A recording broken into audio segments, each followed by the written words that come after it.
Itong tatlong phones na to ang pinakasulit under 15K ngayong 2025. Ang Poco X7, Redmi Note 14 Pro 5G at Tecno Camon 40 Pro 5G. Lahat swak sa budget. Pero pagdating sa display, camera at gaming, may kanya-kanyang highlight. Kaya sa video na to, iisa-isahin natin ang mga strengths at limitations ng bawat isa para matulungan kang piliin kung alin ang pinakasulit sa daily needs mo. Ipapaliwanag ko na rin kung bakit kahit pareho ang chipset, magkaiba pa rin ang performance ng isang smartphone.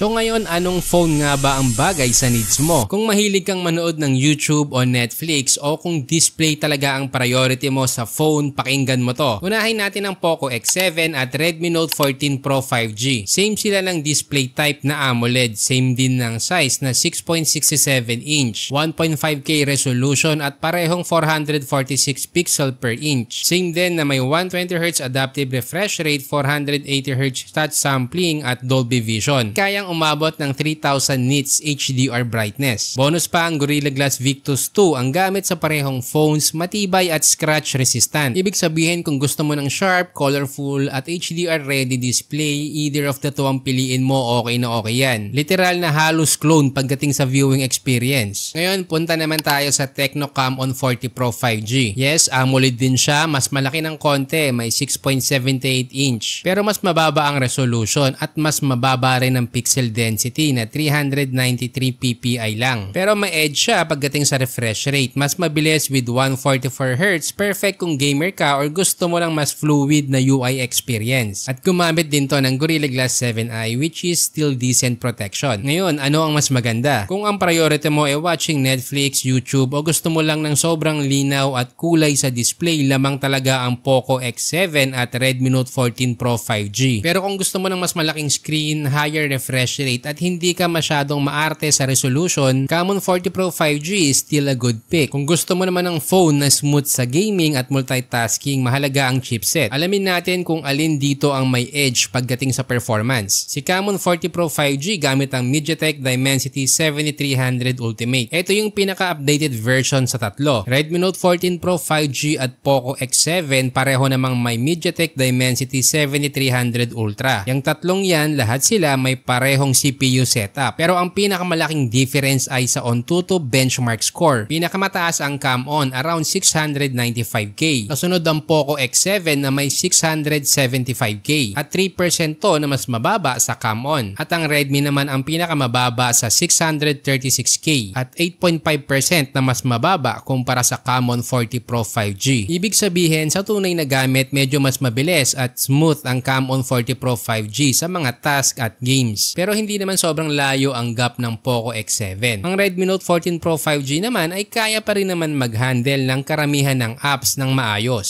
So kung ang priority mo ay performance within this budget, Camon 40 Pro 5G ang top pick sa chipset. Okay, sa dami na nagtatanong, ito ang explanation kung bakit kahit same ang chipset, iba-iba pa rin ang performance. Una, dahil yan sa cooling system, RAM or storage type tulad ng UFS 2.0 or 3.0. Dagdag pa natin ang software optimization at kahit screen resolution, nakakaapekto yan. Minsan kahit same na same ang phone model, magkaiba pa rin ang Antutu score. Bakit? Pwede kasing magkaiba ng temperature habang nagbe-benchmark. Halimbawa na lang yung isa naka-aircon, yung isa naman naka-electric fan lang. Mas malamig, mas mataas ang score. May epekto rin ang software version, background apps o kahit gaano kainit ang phone bago simulan ng test. At pinaka-importante, hindi lahat ng chipset ay pantay ang performance. Parang tao lang yan, may mas maganda talaga kahit magkapatid. Ngayon, pag-usapan natin ang memory at storage ng tatlong phones. Ang Tecno ang may pinakamalakas dito dahil may 12GB RAM habang ang Redmi at Poco ay parehong 8GB RAM lang. Oo, yung dalawang smartphone na nabanggit ko, meron ding variant yan na mas mataas ang RAM. Pero tandaan mo na mini-maintain natin yung under 15K na budget. Sa storage, pareho silang may 256GB UFS 2.2.